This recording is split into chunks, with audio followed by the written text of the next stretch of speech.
Good evening, everybody, and welcome to tonight's On the Sofa.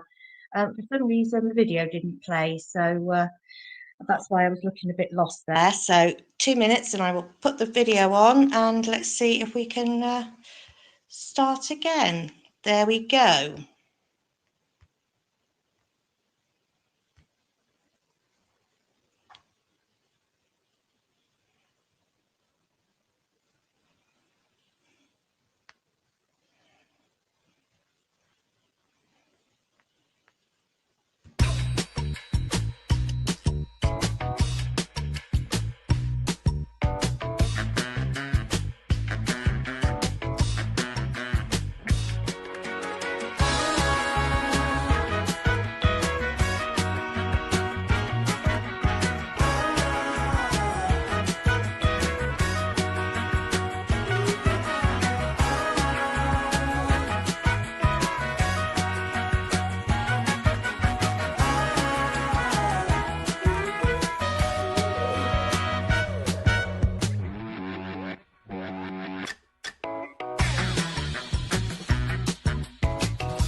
Good evening again.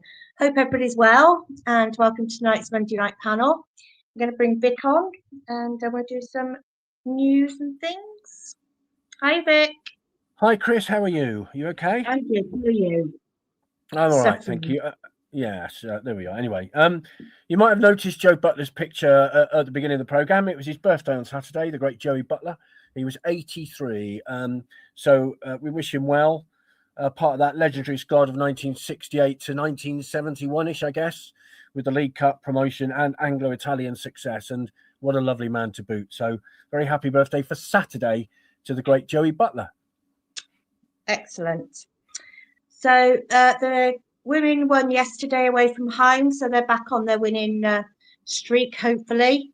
So they beat Ascot 2-1 yesterday in the league. So out of the cup bits and pieces, we're back on the league now. So it's where they need to concentrate now. So all good there. Have you got any SAS? Yeah? Yeah, I do. There's a third coach on sale for Barnet, which is a week tomorrow, I believe. Departs West Swindon at 3:30. The Nigel Eady County Ground at 4 o'clock. Members £21, non-members £23. And Crawley go on sale from tomorrow. That's departing West Swindon at 10 o'clock. And Nigel Eady County Ground at 10:30 a.m. Members £23, non-members £25. So that's for Crawley. They go on sale from tomorrow, which I believe probably means that the match day tickets for Crawley go on sale tomorrow. Is that right? They do. Normally what happens. They do. Yeah, they do. Okay, so let's bring the panel on. So tonight we have got Gus. We've got Rob. Evening all. Mark. Declan. Hello. Evening. And Hannah. So I will speak to you later. Bye. See you, Chris. Okay. Is Declan there? No, I can't see Declan. He disappeared. Anyway, I'm sure he'll join us again in a minute. Oh, there he comes. Good evening, Declan. And you're on mute as well, so if you could turn your microphone on.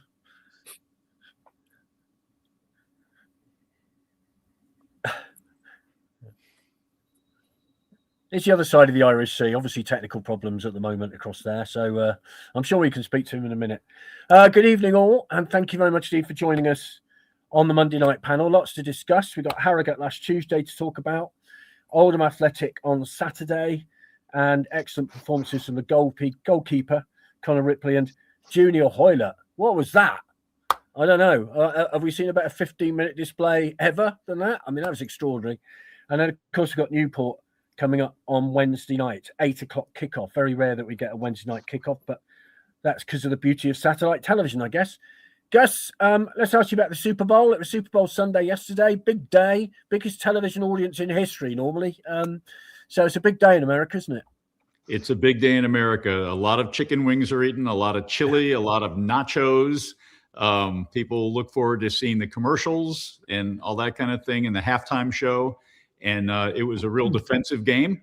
And for our UK audience, we really got back to our UK roots. The majority of the points scored by the winning team were kicks, actually, were field goals and extra points, only 2 touchdowns. So it was a fun game. Neither of the teams are kind of teams that I particularly follow, but it's always an event in the US.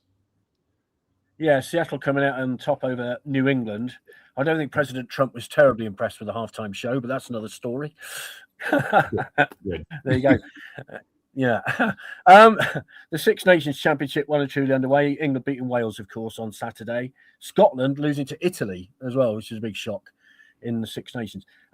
Gus, your view of Swindon 3, Oldham Athletic 0. Goals coming from James Scanlon on 23 minutes, Fletcher Holman on 73, and then Aaron Drillen on 90 plus 6. Aaron Drillen got the assist on 23 minutes. Junior Hoylett on 90.6. What was your view of it? What a difference 4 days make.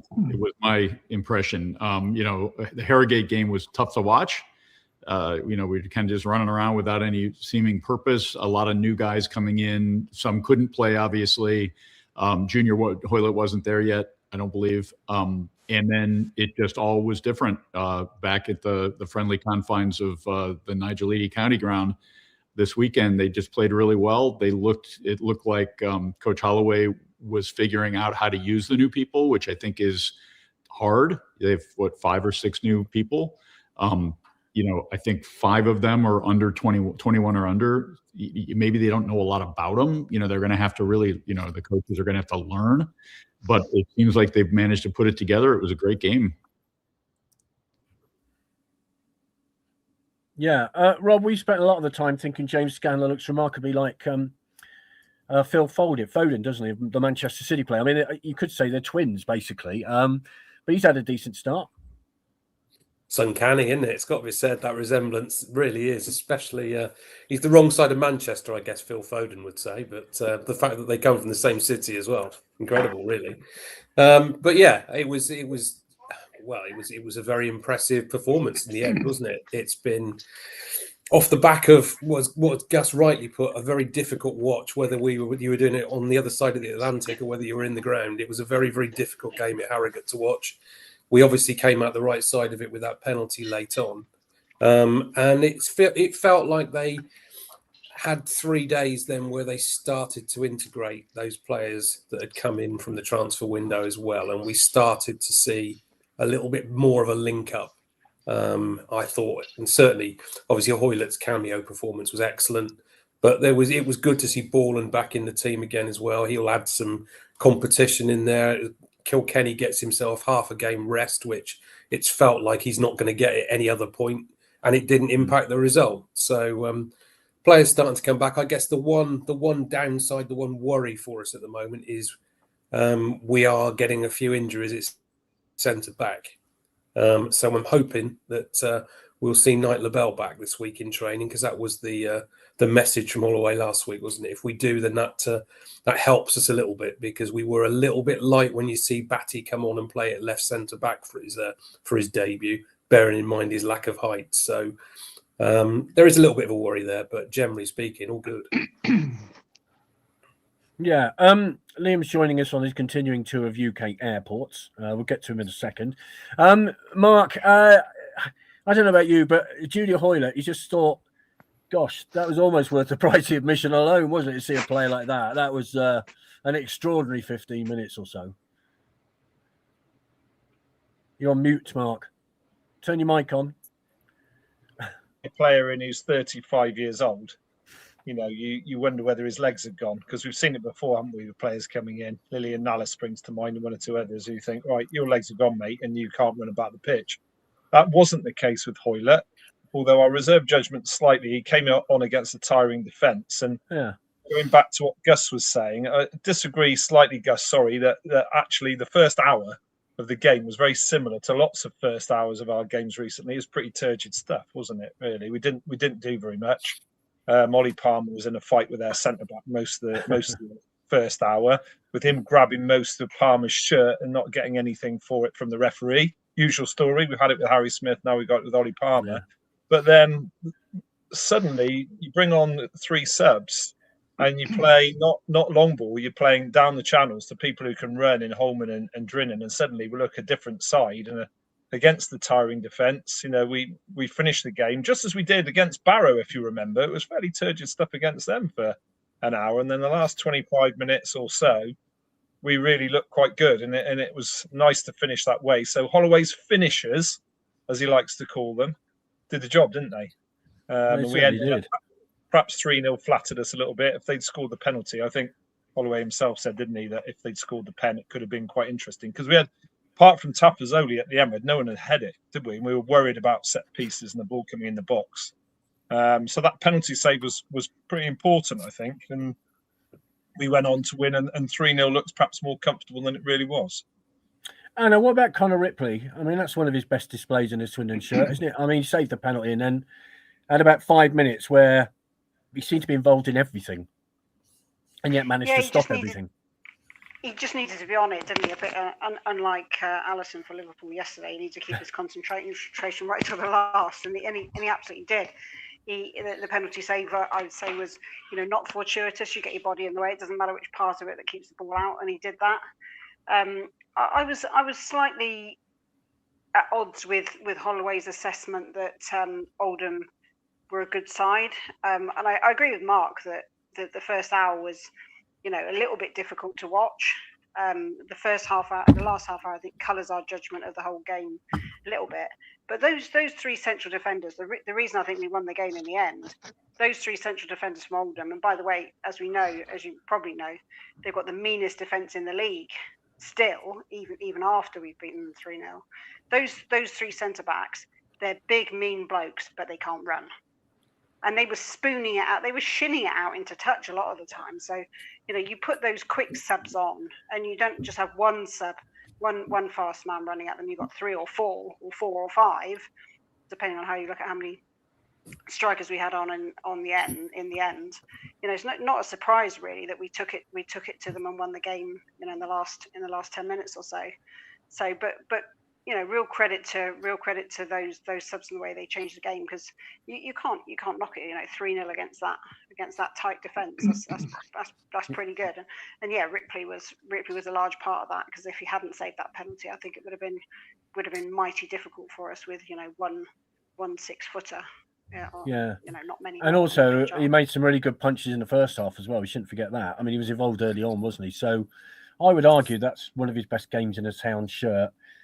What you did notice, because I skillfully covered it up, was me knock my drink over and on my phone and just about on everything else. So, but I was very professional, and I've just obliterated all my notes, so I'll have to make it all up. Never mind. Declan, a good trip over, a good trip back. What were your thoughts? Yeah, it was a good trip back with 3 points in the bag, Vic, and it was on Saturday as well. I thought we deserved to win the game. I don't think it was ever in doubt we were going to win the game once we got into our groove. Agree fully on a lot of the points about Connor Ripley. It's been a tough week for Connor, with his personal situation at home with his little girl. Hope she's recovered well now at this stage. And some of the abuse that he got after Bromley as well, which was completely uncalled for in my opinion. So he stormed back really, really well. Tafazoli in the centre of defence, brilliant. Tom Nichols in the middle of the park. And I was delighted to get the chance to see Junior Hoylett come on and do what he did as well. And of course, it's always brilliant to see Aaron Drinnen get another goal as well.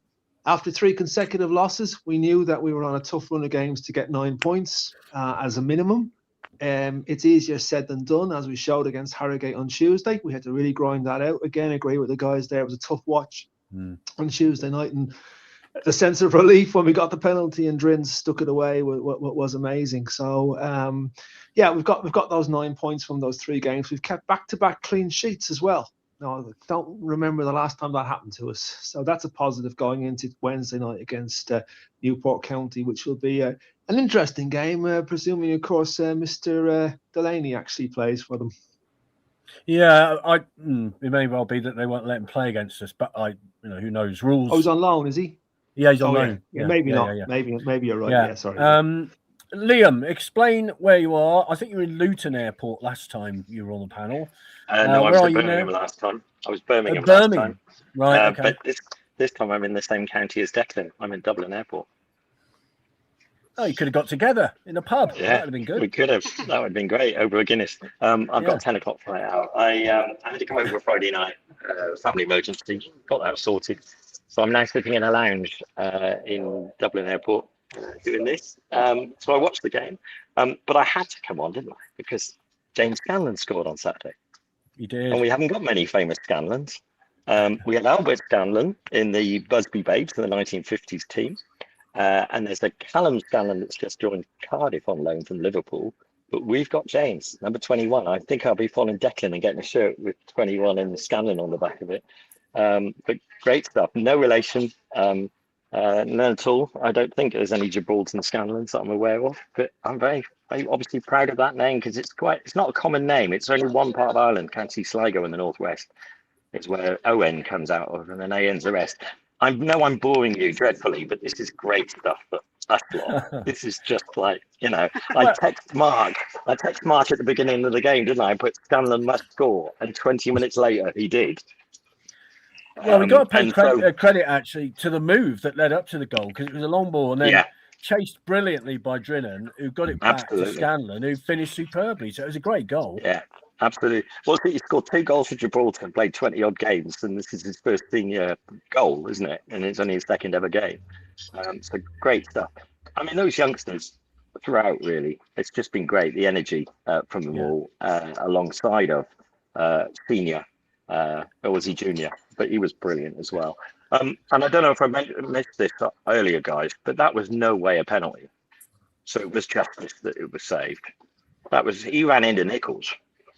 And then he fell over, didn't he? They're number 9 and got the pen. And if they'd got that, and that would have been squeaky bum time, wouldn't it? 2-1 with 10 minutes to go.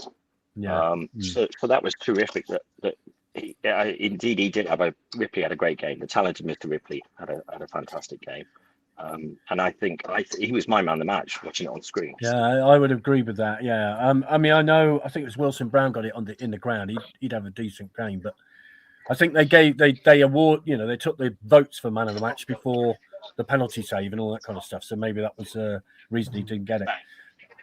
I think, Vic, go on. Sorry, Vic. The point as well is that we've often been critical. Well, I have certainly when you get players signing in, young players coming from academies who haven't had much experience of men's football, if you like. But the boys we've got at the moment certainly do have something about them. So you've got to say hats off to the recruitment team, Holloway included, for what he's brought in this window. And it looks, and hopefully it will bear the fruit in a couple of months' time of automatic promotion. Well, Fletcher Holman's another player we'll talk about a little later on because I think most people think that is a player. As I've said before, he reminds me very much of Peter Thorne from some years ago, but not afraid to get stuck in, I think it's fair to say. Thanks for all your comments, which are coming in. Hi, Lee. Yeah, the shirts are back behind me. Thank you very much for noticing. Thank you, Kevin. Hope you're feeling better. Nice to get a bit of sympathy. Thank you. Peter Thomas Banting. Do the panel think we give possession away too often? Fortunately, Oldham didn't punish us. We looked much better with pace up front when the subs came on. Hannah says we need to drop Palmer and start those 3. If we get up in the game better than chase in the game. Hi, Andy. Junior Hoylett certainly shows he's played at a higher level. Great signing and a bit of experience in a young squad. And Kevin says, difficult to watch or not. It's 3 points. And that, Gus, is the whole thing about this. It's like Harrogate on Tuesday. It was a terrible game. It was an awful night. It was freezing cold, miserable. but we won 1-0, and that's it, isn't it? That's what the coach always says, right? It's a simple game. You just get one more goal than your opponents and you win. That's, obviously it's not a simple game, and, but he's making a point to his players, I think. I assume he's telling them this is one game at a time. We've got a couple of games coming up against very low ranked opponents. Look what happened at Harrogate, and then Harrogate went off and won a great game against, was it MK Dons or Cambridge? Maybe we gave them the boost they needed, or something. But so it just goes, maybe they're not as bad, or maybe they're improving. Maybe they did well in the portal and we just haven't paid attention to that. I don't know. But I did want to say, I'm very excited about the 5 or 6 new players that we have, but we have excellent players already. So it's easy to get all distracted by the bright, shiny objects, the new players, and we should, because they look like they're going to add a lot. But we still have outstanding players. I'm still waiting for Michael Olakigbe to snap, a few goals in. I mean, he came so close on one of his shots. Yeah, I did. Yeah. Yesterday, really close. I think he needs it for his own. I mean, he's come so close and had some really good play. So hopefully he'll get into form here shortly.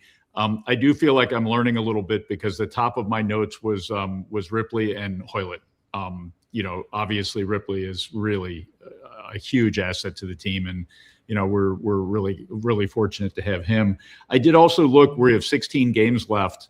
4 of them are against top 8 teams. I divided our division into top, middle, and bottom. 4 are against the top, 7 are against the middle, and 5 are against the bottom. That doesn't guarantee us anything, but I'd rather have more games against the middle and bottom than against the top if we could help it. So we need to go one game at a time, but we're positioned well. We just need to keep our nose to the grindstone and get this done.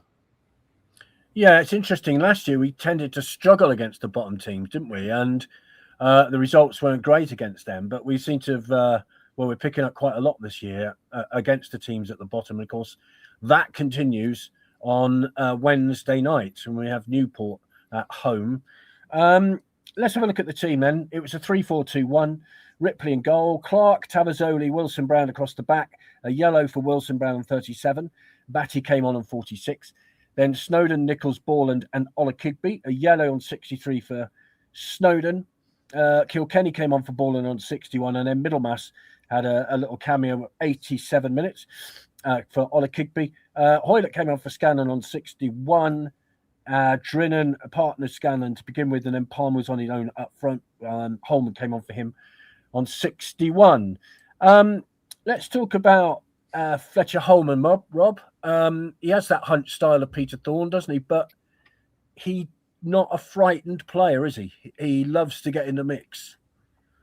Yeah, I mean, he's. I think it's about 7 or 8 shots in his 4 appearances so far, which, okay, he's a centre forward. You probably expect him to get shots away.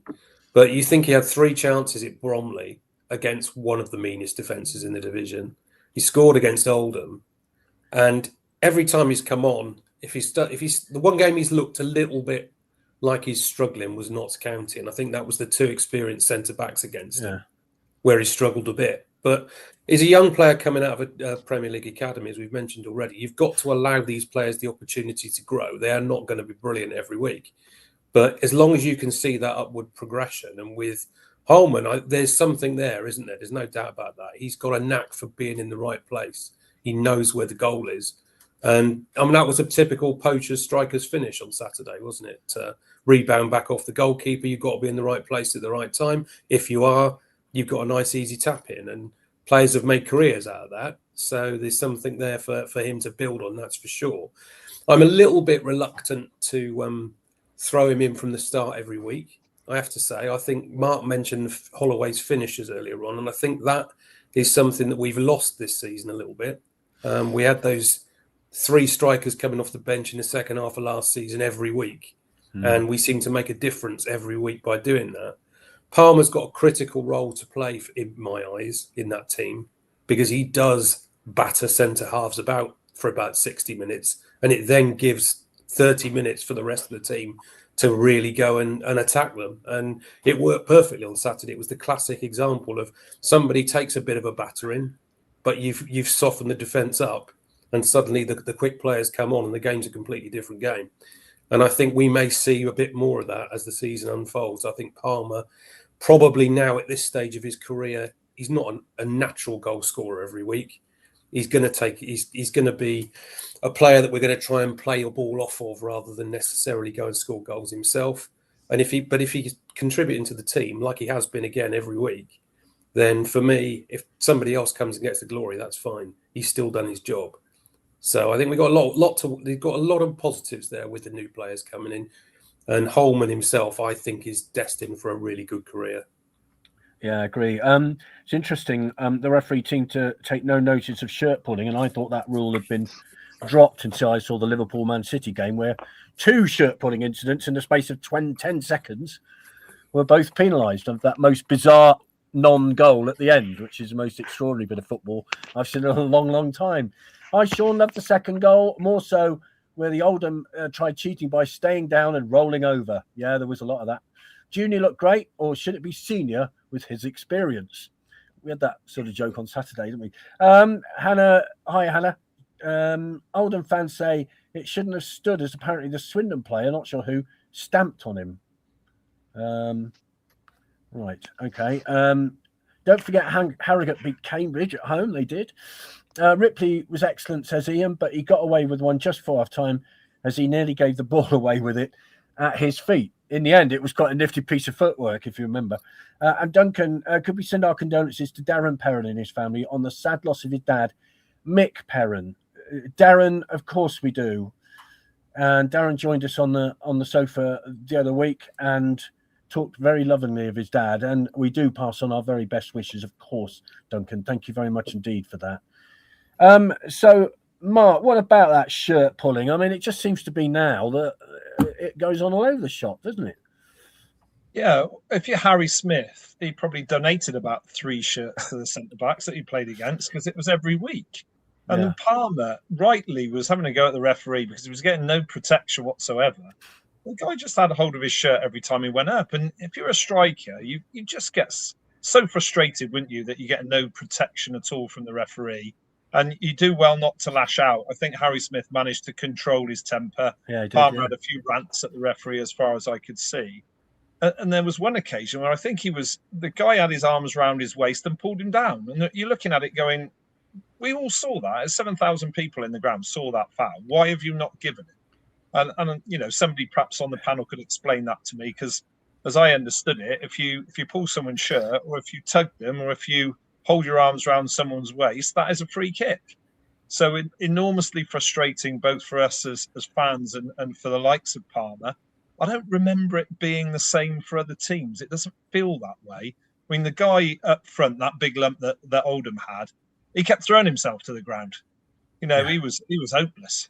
He was just a lump, wasn't he? He didn't do anything at all, but he didn't need to because he wasn't getting fouled. So I don't know, referees out there, perhaps you can come on if there's somebody, listening and explain why pulling somebody's shirt, tugging them to the ground and putting their arms round a striker's waist is not a free kick. Well, there was a moment actually when he basically had his shirt taken off him. I don't know if you remember that. Literally. It was extraordinary. Yeah. And no foul.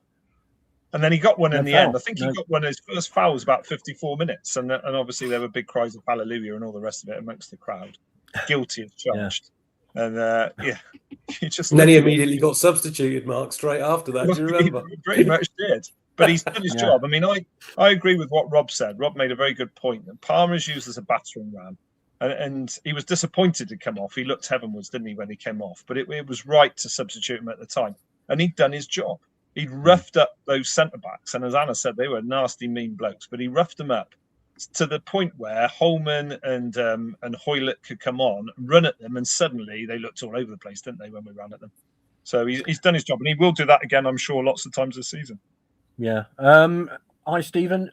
What seems a very good January transfer window with player recruitment. Are there any ingredients still missing from the team they would like to add? I mean, obviously we can't now, but Anna, is there anything missing, do you think, from that team or squad? Yeah, I mean, there's always going to be some element that you think you're lacking, but We've got a lot of pace now. We bought a bit more, nous and combined with pace with Junior Hoylett. So I don't know. I think you've got to be. We've got quite a lot of choices to make, and Holloway's trying to juggle all that, isn't he, game by game? Who to leave out of the squad? Even you think he left McGregor and Kirkman out of the squad? Yeah. On Saturday, and I know you said that was young legs and they can't play Tuesday, Saturday, and that's a good way of looking at it, because I think he's probably right. But we've got, apart from maybe the centre back position, which is a little bit troublesome for some unknown reason, we can't keep players to stay on their feet or uninjured. But I think we've got a lot of good options, and like last season, somebody referenced a bit earlier. I like it when he takes off, a couple of defenders and brings on a couple of strikers, because the opposition must be going, "What the hell is going on?" But when you've got some tired legs, as you had in those centre backs, and you run at them, they must be thinking, "Oh, crikey, I just want to rest." And you put on a couple of 21-year-olds who are just going to outpace me every single time. So I'm not sure we're looking for anything else. I'd like to see a bit more. I think what you saw at the end of that game was a bit of fluidity coming into our play that we've been missing for a long time. I'd put that down partly to maybe a lack of pace, but also there's a lot of changes every game. I understand what Holloway's trying to do, and he's trying to make it horses for courses. He's trying to rest legs. He's trying to avoid injury.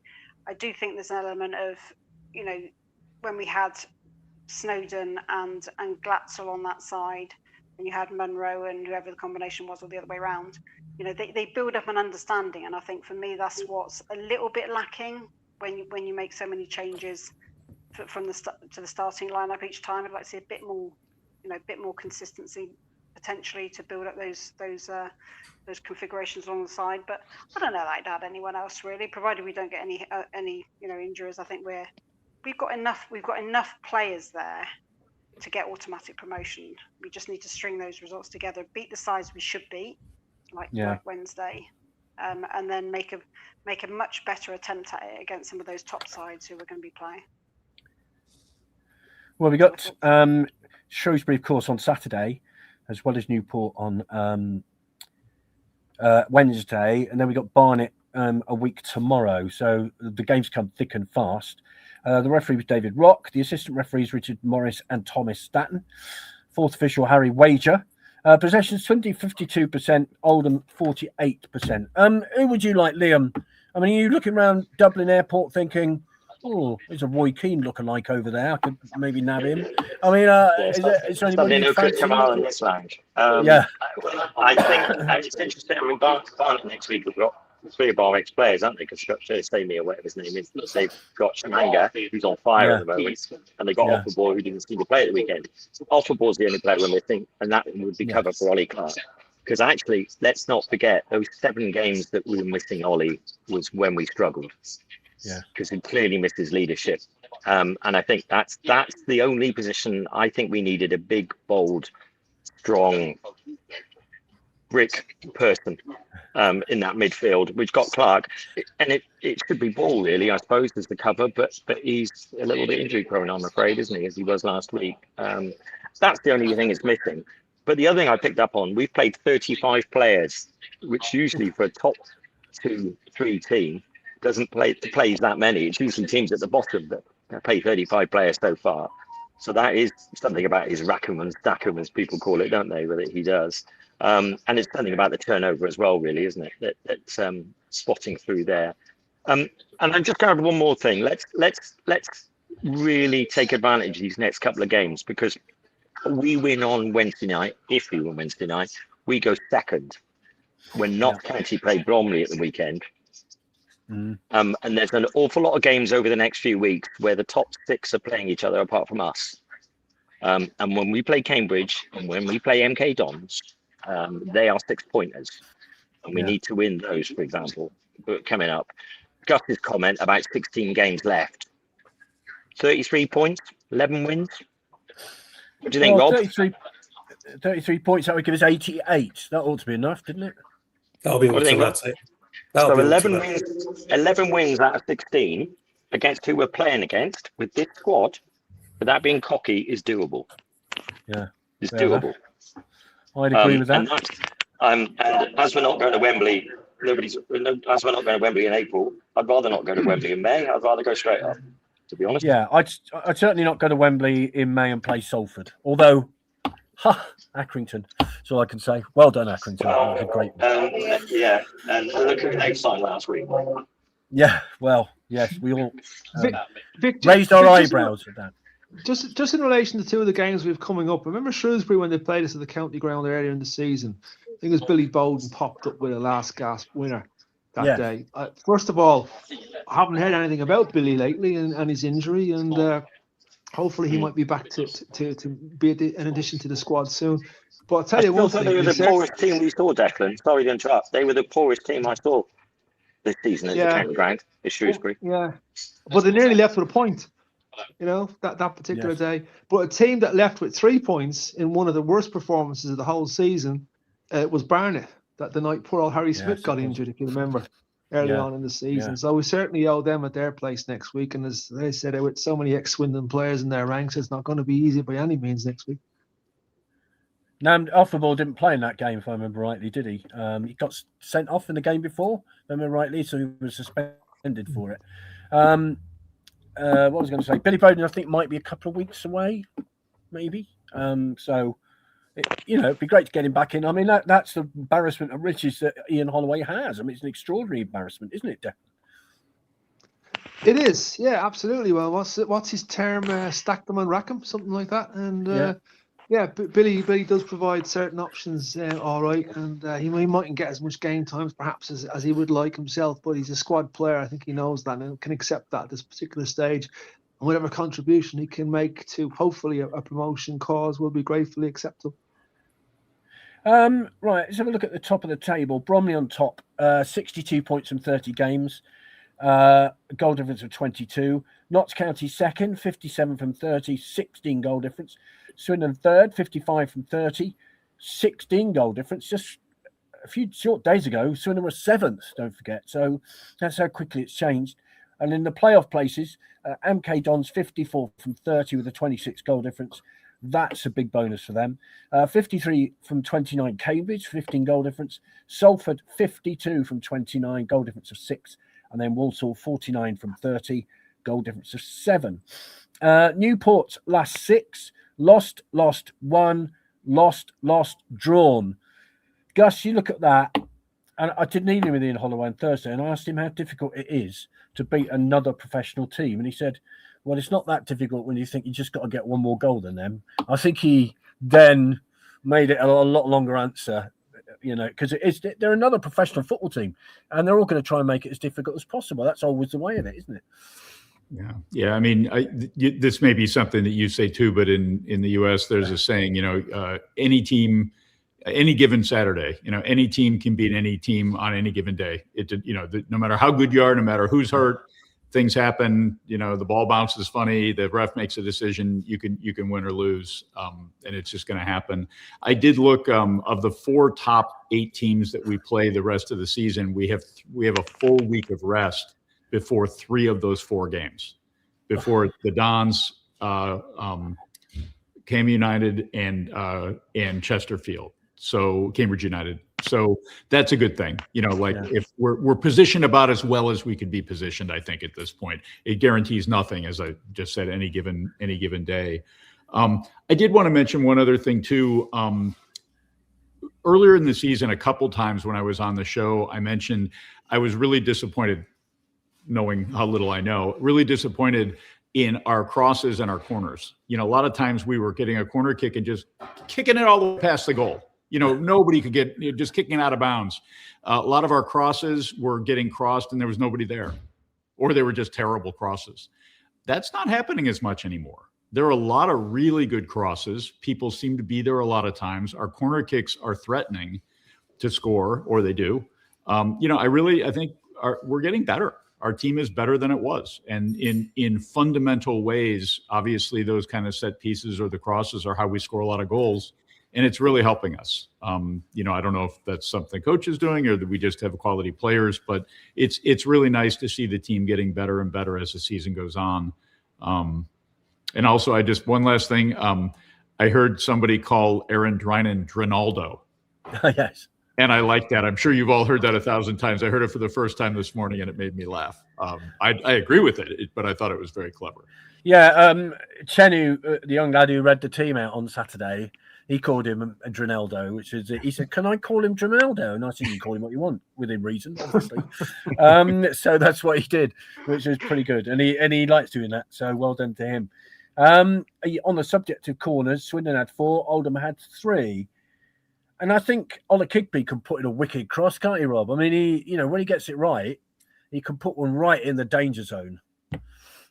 Yeah, I think we've missed an out-and-out winger, haven't we? I think that if you go back to what your question was a few moments ago, and are we missing something? The one area of the team that we really had to sort out, especially more so with Finn Munro going to Middlesbrough, was we needed to get somebody wide who'd be able to get the ball into the penalty area. There's no point having a 6-foot+ centre forward and another one who scored 24 goals a season if you're not going to put the ball in the box, is there? Let's be honest. And Ola Kigby's got the ability to do that. He overhit a couple of crosses on Saturday, but you can see the skill is there. You can see the trickery of a winger is there too. And obviously Scanlon's going to be a real asset in terms of taking players on as well. From what I understand from people at Blackburn, Batty can put a decent crossover as well down that left-hand side. So when we see him on the pitch, then hopefully we'll be able to get a lot more productivity from wide positions. I'm really quite confident about that.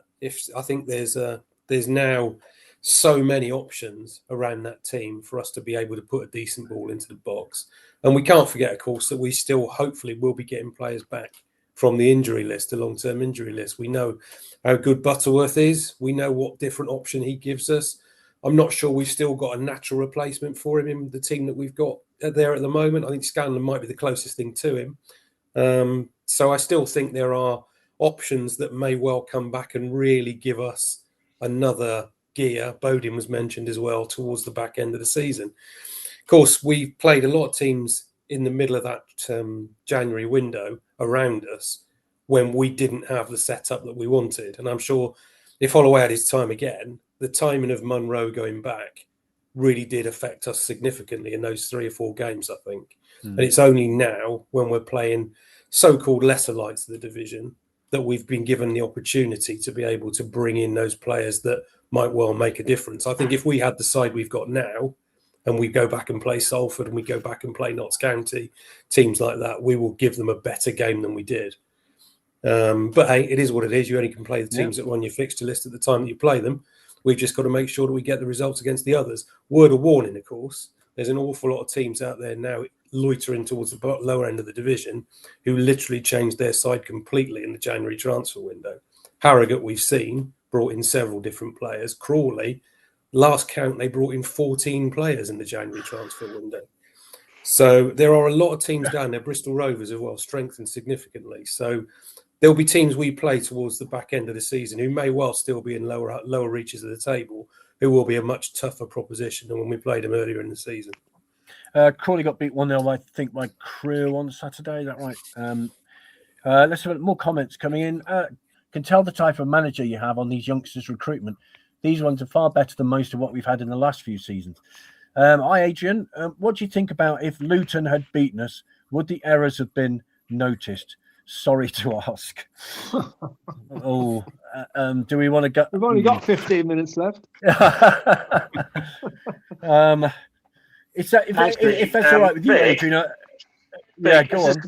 As a supporters club, yes. Let's look at the poor Plymouth fans who now have to travel to Luton against a team that actually lost. Yeah. And nobody's picking up on that. The poor, if you're a devout Luton fan, Plymouth fan, like you guys go to all the away games and everything else, look at that journey you got to do probably midweek next week. It's really quite unfair on them. They should have been just given a bye as yeah, I think we all agree with that. I think they're away. Yeah, forget that. But just the fans. Well. Yeah, I think they're away on Saturday as well. So 2 away trips in the space of a few days. Yeah, I agree. Should have been given a bye. That would have been. But if it's all right with you, Adrian, I think we don't particularly want to get into that, do we? Move on. Yes, I think so. Thank you. Hi, Gary. I felt we were always in control because Oldham were a poor team. Looking at Harrogate beating Cambridge, our 1-0 win looks a great result. Hi, Daz. Fletcher Holman certainly looks a business. Great signing. Hi, old Duffer Ratter. Michael Olakigbe has a wicked shot on him. I'd be interested to see his shots on target ratio. Good player, runs the channels well, won the penalty at Harrogate. And what a good result was that they beat Cambridge this weekend. Anna, Newport, Wednesday. Now, Yes. Newport, 21 points in 29 games, minus 25 is their goal difference. 23rd in the table. They'll be up for it, I think, won't they? Yeah, and you know what? It's as we found out last Tuesday at Harrogate, it's never as easy as it looks on paper.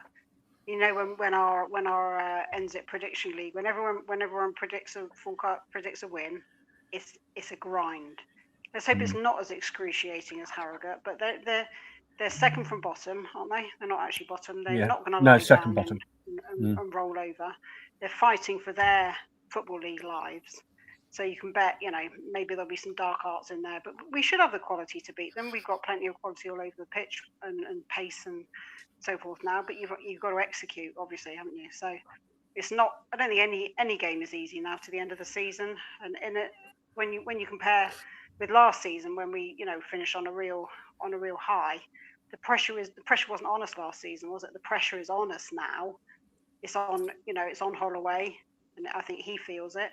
He talks about it. He talks about needing to finish in the top three. Don't quite know what he means by need. But there's hopefully he's protecting the rest of the squad from that kind of feeling of pressure. But there is pressure on us because we know we should be up there. We know, but we've got to string those 11 or whatever wins out of 16. We've got to put this together. So I think we should be able to do it on Tuesday, but it's on Wednesday. Wednesday, yeah.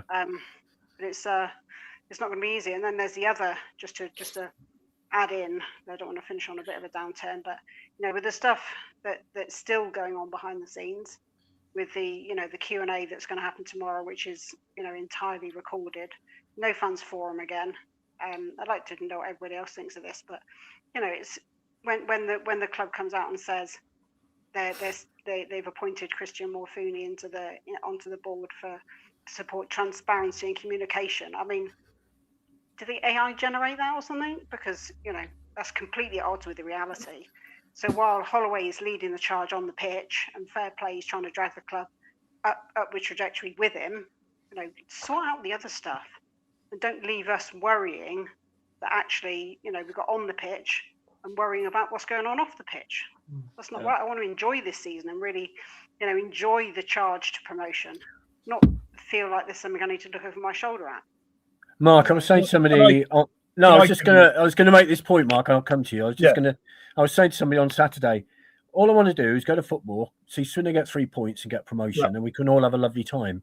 I think that backs up what Anna's just said, isn't it? Yeah. But there's other stuff going on. There is a lot of other stuff going on, and it isn't transparent, and we all worry about that. I read a comment on one of the forum sites which resonated with me completely, which was this: that Ian Holloway is exactly the kind of manager and man that we need as a football club at this stage in the football club's history, and that's absolutely right. You can't think of anybody else out there, can you? Galvanise the football club in the way that he has, and who has much more autonomy than some of the others who've come in and tried, probably their best to do something. Mark Kennedy springs to mind, and several others, and have failed. And in Holloway, you're kind of looking at it going, right, he's a lot of things, but he knows what he's doing. He's an irritable so-and-so at times, but does he get Swindon Town? Does he understand what it is to be supporters like we are? Does he understand what it should mean to put the red shirt on? And he gets all that. So that's why whatever's going on off the pitch, what my thoughts are on that. I've made it very clear a number of times, but certainly on the pitch, he's done really, really well. You can't argue with a record that puts him up there with one of the best managers in our history, and that's quite amazing. So once again, support the team, not the regime. It's disappointing to see a crowd of 7,100. Look at Deck; he's making an effort to come over from Ireland. Yeah. Where are all the Swindonians? Where are the people from Wiltshire? Why aren't they coming out to watch their football club? We're third in the league. and we should be getting gates of 8,000 or 9,000, not 7. And actually, when you look at it, they bought 430 or something. We've put about 6,700 in the ground. That's poor. Yeah, I would say just wanted to 12:30 on a Saturday lunchtime is never a It good doesn't kickoff help, time. admittedly. No. That's true, doesn't but just wanted to add that you know the reason why Morfuni has given Holloway so much free reign. It's because he's scared of him. I mean, Yeah, I I'm think scared that's of right. Holloway when he That's gets what we going. need. Morfuni must be terrified. Yeah, So if Holloway good went, job, where does yeah. that leave him? Yeah, absolutely. Well, I agree, Alan. Yeah. Liam? Well, there's something about being an experienced manager and in his early 60s as he is that gives him the confidence to do that and say, take it or leave it, which is what he's doing, isn't it? I'll tell you what, here's some sympathy and empathy for him. It must be exhausting being the front man for the town all the time.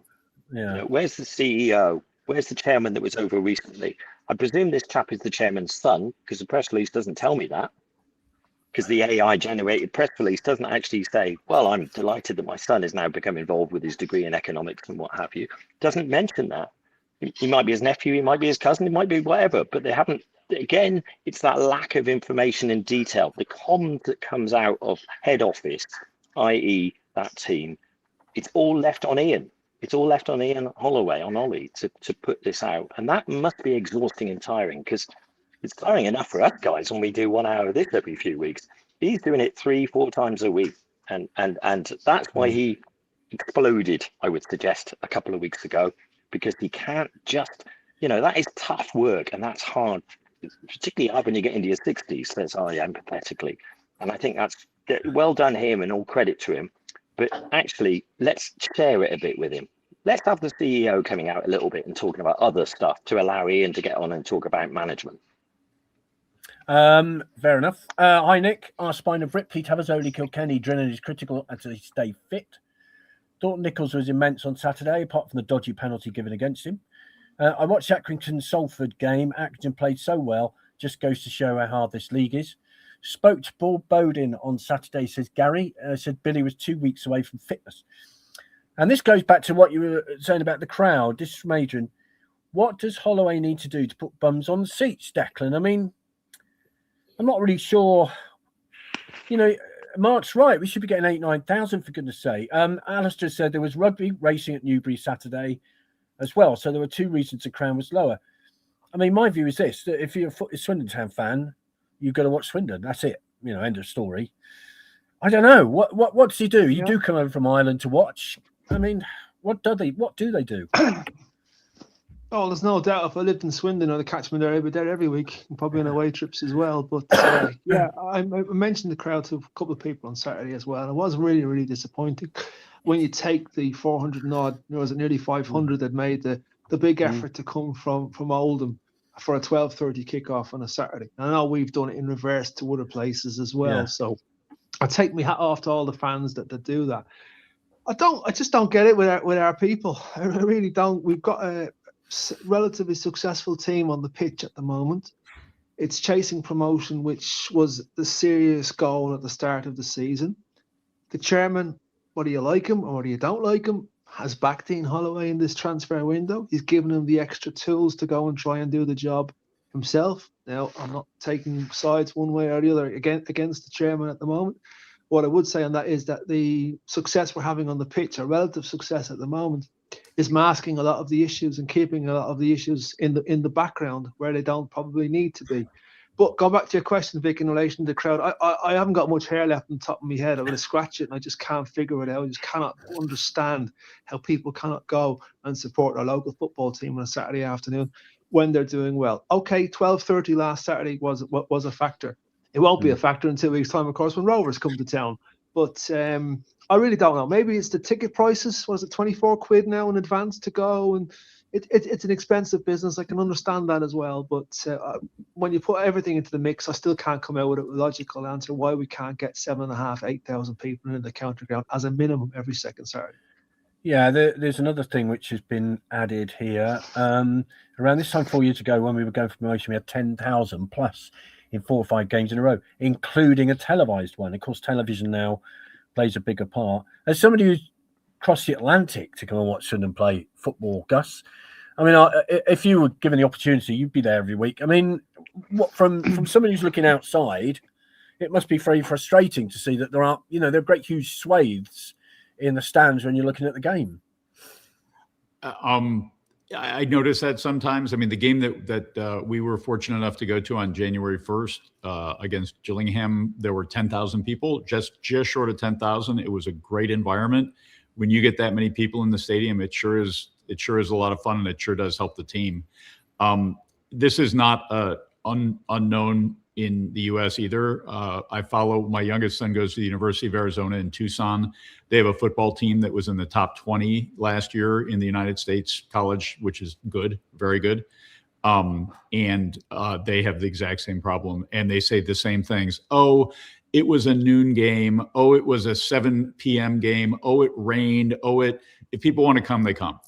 If people want to come to a 12:30 game, they're going to come to a 12:30 game. People talk about the ticket prices. People talk about the concession prices. People talk about the fan experience. They don't know either. It's a problem, and I don't really know what to say. It's not. I'm sure it's not just Swindon in the in the UK in EFL2 either. I'm sure other teams are wondering why more people aren't showing up for their games. I just wanted to make a couple other very quick points. One is,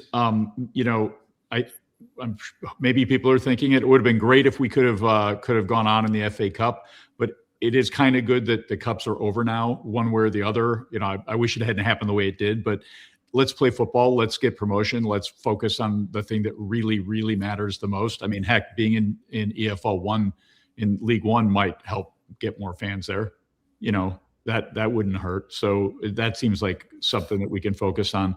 Also, I'm glad we started a conversation about the coach because he really does seem the right guy at the right time. He has the gravitas that he can talk to the older players and get them to help the younger players because he's been where they are, and he can also help the younger players. He has the technical ability to get this done. Apparently, he can manipulate the owners if he wants to. The rant that he had, and I'll stop because I know we're running short of time. The rant that he did after the Luton problem, he was really backing his team. If you were a teammate, if you were somebody in the front office who messed up or whatever, you're thinking this guy's got our backs, and that's what the team needs. He seems to have all the tools in place and seems to use them pretty well. That rant was quite extraordinary. It made the New York Times, by the way. It's just unbelievable, isn't it? Let's have a look. The new signing, number 30. Can't believe no one else has got hold of him. He's so good. That would be Junior Hoylett. Hi, Paul. A lot of Swindon fans are so fickle. It's unreal. I can't understand why they're at 9,000. People just pick and choose, unfortunately, but we should be getting a lot more fans through the turnstile. Prices were dropped for Barrow. Still didn't work. I mean, you could argue that it wasn't particularly well promoted, was it? The fact that ticket prices were lowered for that. You would think our home crowds are higher looking at the great away support. Always good backing. I mean, there were 400, I think, on Tuesday at Harrogate, which for a Tuesday night is pretty good. Dropping prices doesn't work as I've had free tickets and tried to give them away to a few friends and no one wants them. It's amazing when they are free. One game I was at the back of the ground trying to give them away as I was given them by a friend for the work he does at the company and still no one wanted them. That's amazing, that, Rob, isn't it? I mean, we're third, for goodness sake. What's going on? Yeah, everyone's touched on some pretty critical points, I think. I don't think you should lose sight of the fact that we've got 2 home games in 3 days, 4 days, whatever it is. And of the 2, you probably would argue Newport's a bit more attractive because it's a local derby.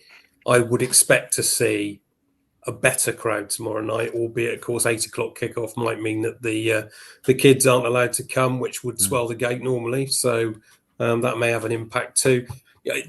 The long and short of it, I'm sure there was a lot of ill feeling towards the club last week. I think that played its part. I don't think you can lose sight of that. I think what happened at Luton, we don't want to touch on it particularly, but you can't lose sight of the fact that it was a big, big error. Whoever's made it, it was a big, big error, and ultimately we've paid the price for it. And there'll be an element of our support who will just turn around and say, look, told you so, they can't do the job properly. So why should I go out and support them? So there's a number of different things that need to be taken into account. The reality is, though, you should put all that aside now because this is the most critical 3 months of the season. There's 16 games to go. This is where everybody needs to unite. It was quiet at the county ground on Saturday. Yeah. It's the quietest it's been for a long, long time. They complimented the crowd against Barrow because it was a smallish crowd, but they actually did back the team. There's no doubt about that. But we didn't back the team particularly on Saturday, I didn't think. It was only towards the very back end when the subs came on that there was a little bit of noise in there. So we really need to get behind the team now. This is vital. There's some vital games coming up. Some big games as well, let's be honest. Bristol Rovers, huge game in our part of the world. Newport itself, they'll bring a few tomorrow night, irrespective of their league position. And we all know we've got big games coming up as well further on down the line as we get towards that run-in. So everyone needs to pull together now. It's time to get behind them, and it's time to turn up, spend your money, go and see the boys cheering to promotion. Yeah, Don't if they turn up. tomorrow, Rob. Yeah, I was going to say, if they turn up tomorrow, could they come back again Wednesday? Used to a Wednesday night. I know. We don't play on Wednesday nights. It's bizarre, isn't it? I can't remember the last time I had a home game on a Wednesday. I genuinely can't. Do the numbers still because I wasn't there on Saturday? Did the season ticket numbers still count as part of the attendance these days? Remember they used to, didn't they? Yeah, they used So to. they're including the season ticket numbers. I So, think so. in fact, Yeah. because not all season ticket holders go to every game. Forgive me. One thing they might do is be able to afford a second shirt for Tafazoli. I know he gets it pulled off quite a fair bit, but he actually came on with no number on his shirt. Yeah, he did. Yeah. Kitman needs to have a word. Yeah. Right, let's go around the panel. We've got two games coming up.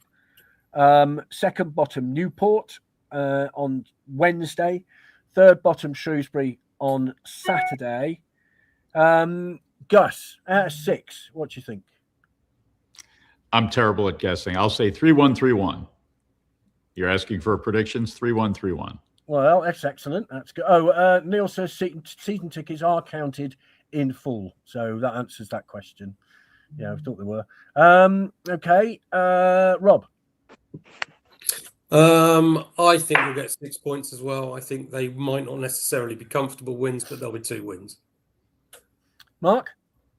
Hopefully 6 points. I'm going to go for 6 points. When we lost to Bromley the other week, I made a prediction that we'd win 10 out of the next 13 games. So I'm 3 down, and I predicted we'd be on 79 points after 39 games. So I'm going to stick to that.